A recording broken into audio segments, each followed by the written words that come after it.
My name's Bill Freedman. I teach at Dalhousie University. I'm an ecologist, an environmental scientist, and I'm a volunteer director with the Nature Conservancy of Canada.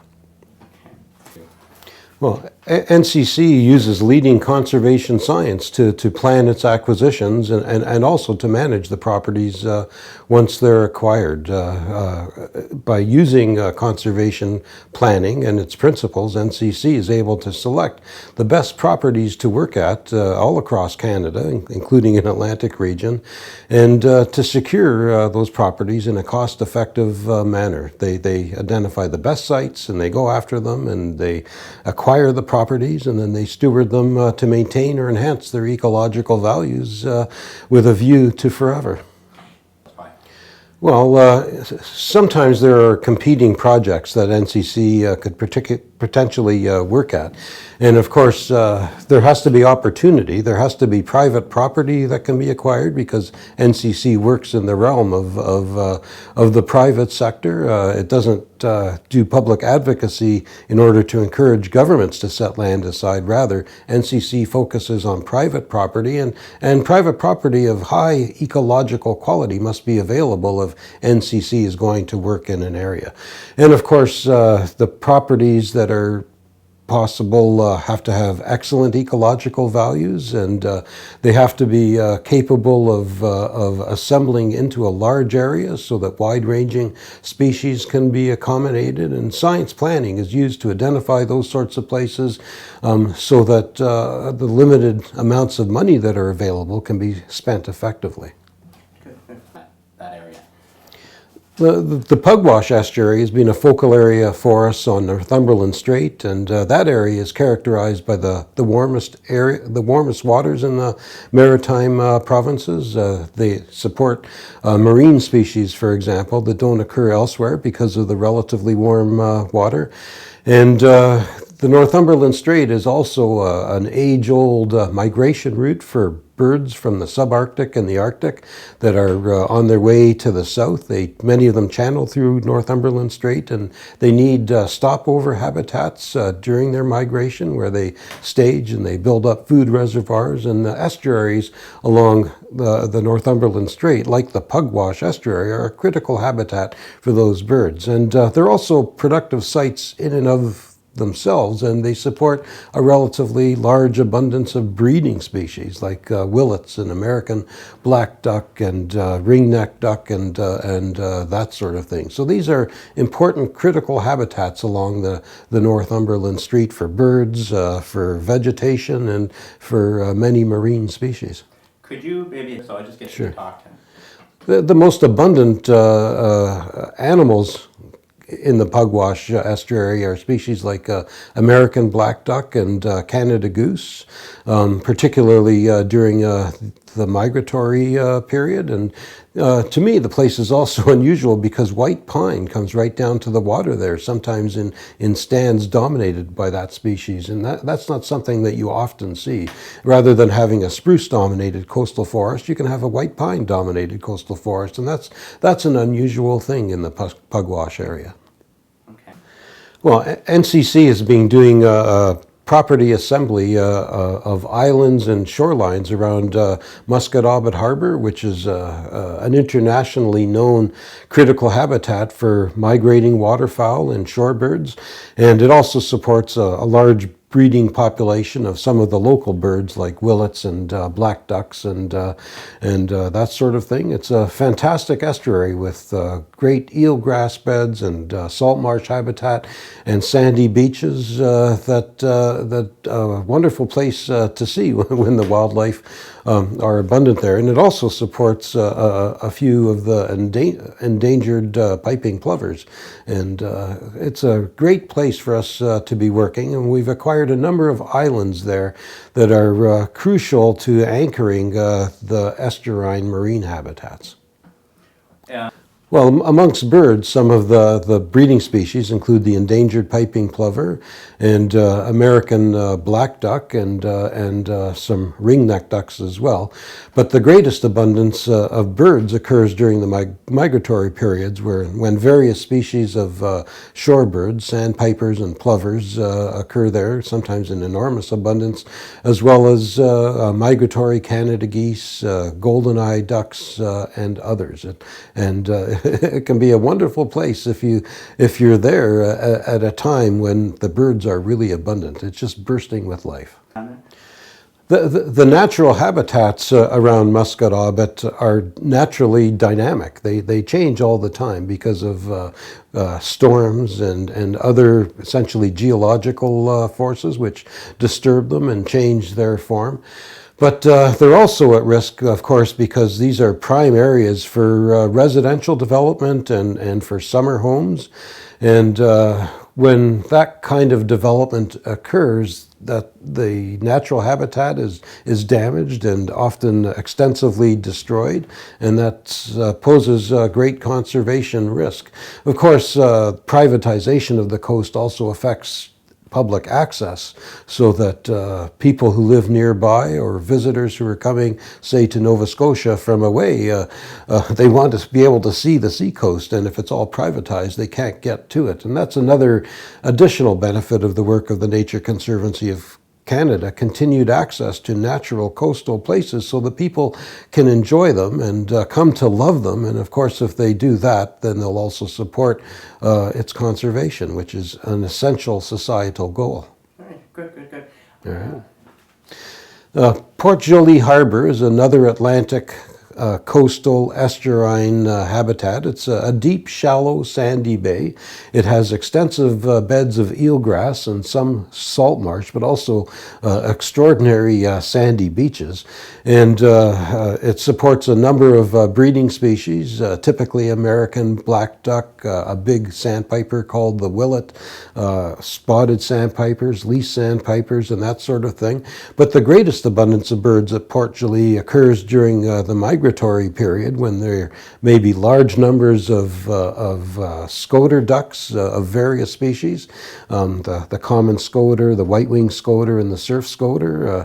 I've seen more common scoters there, which are, in spite of their name, are rather rare. I've seen more there than anywhere else, any other place I've ever visited. I've seen hundreds and hundreds of them there during their migratory period.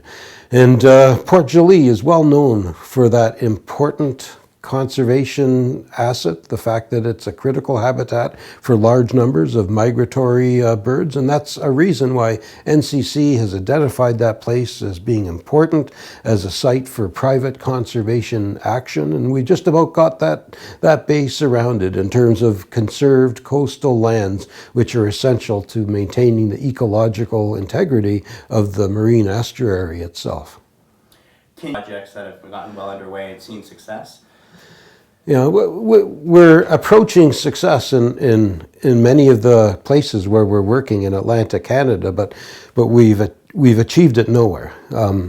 In the sense that all of the property assemblies are ongoing, none of them are complete, and of course, once you acquire these lands, you then have the responsibility of stewarding them appropriately forever, and that's something that is a perennial task, and because you always need to do it, and you always have to conduct the science and the field activities that are essential to stewardship, you can never claim to have achieved success. You're always working on it, and it'll take future generations of conservancy staff and volunteers to move us towards that goal, and conservation is never finished.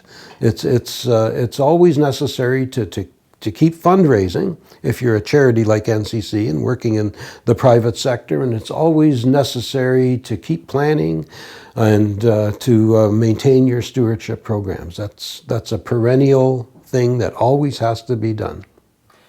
Talk to me about, again, with the three properties, those ecosystems will benefit from having, this as an anchor, as kind of a foundation? Yeah. Well, Port Joli is a discrete bay, and it could be studied as an ecosystem in and of itself, but of course it's connected to other natural areas. Just a little bit down the coast you have a large provincial park called Thomas Riddell, and it conserves similar habitats. And on the other side of Port Joli you've got part of Kejimkujik National Park, which is also conserving extensive areas of coastal ecosystems. And in a sense, these three large protected areas, Port Joli, Thomas Riddell, and Kejimkujik, build up to something larger than just their mere sum. There's conservation synergisms that are associated with having large, contiguous, protected areas. And within the private sector, NCC works with governments to create these big, large, protected areas, which are so essential, particularly for the conservation of wide-ranging species and some kinds of natural ecosystems that are periodically subjected to disturbance and therefore need large areas of habitat where they can redevelop so that they'll always be present on the landscape. Watershed and how that area that's been conserved will affect those? Well, the definition of an estuary is that it's a coastal embayment that's semi-enclosed, and usually the most productive estuaries also have a river coming into them.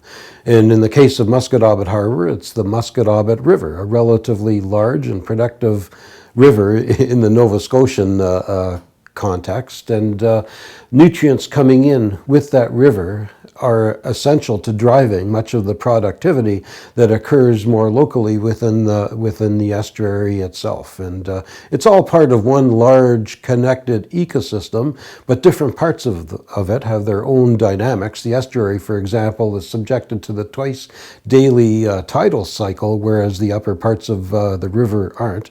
And of course, the estuary has a mixture of fresh and salt water. And in the outer parts of the estuary, you have the direct influence of oceanic dynamics, such as surf, waves, and other things like that, which affect the kinds of habitats that are present and the kinds of species that occur there and that NCC is working to conserve. When we think about the Pugwash estuary, of course, it's not just a body of water. Essential to the ecological integrity of that watershed is the occurrence of natural habitats around it. The extensive development of coastal habitats around an estuary will result in increased erosion and other kinds of stressors associated with human activity, and that affects ecological integrity of the watershed. And what NCC is doing in the Pugwash area is to acquire extensive areas of private conserved habitat all around the marine part of the ecosystem in order to conserve integrity of the entire ecosystem. And by maintaining natural terrestrial areas, we enhance ecological integrity of the marine component. And that's an appropriate way to plan and execute conservation science. And within the private sector, NCC does that by acquiring private property and setting it aside and stewarding it to maintain or enhance its natural value. To me, the key reason for anybody who's interested in conserving the natural world to support organizations like the Nature Conservancy of Canada is that it allows you to walk your conservation talk, to achieve direct action results in terms of conservation action. If you provide NCC with financial or other sorts of support, then natural areas will be conserved. They'll be acquired as private property, then they'll be appropriately stewarded. And this is walking the conservation talk. It's achieving actual results that you can walk on of conserved properties. And in most cases, if these properties weren't conserved by organizations like NCC, then they would become developed. They would become ecologically degraded. There would be fewer and fewer opportunities for our native species and their self-organized natural ecosystems. And to me, it's a terrible thing when that happens. And one way to deal with it, one way of preventing those ecological damages, is to support land trusts like the Nature Conservancy of Canada. Well, a lot of people think that that as individuals we don't have much to offer. We may not have a lot of money. We may not have a lot of time to offer as volunteers, but of course, if everybody felt that way and did nothing, then that's a surefire recipe for disaster, for ecological and environmental disaster. In actual fact, if we all work together with compassion towards the natural world and we give what we can, then a large difference can and will be made. And that's thinking positively and adaptively about environmental problems. We can make a difference as we work collectively as individuals, if we try to persuade others that it's right to conserve the natural world and to avoid other environmental problems. And if we do that as a collective, that's the only way to deal with these important issues. And if we ignore them and just take the self-indulgent attitude that we're too small as individuals to make a difference, then you can rest assured that a difference won't be made. And that's wrong, and it isn't dealing with the problems.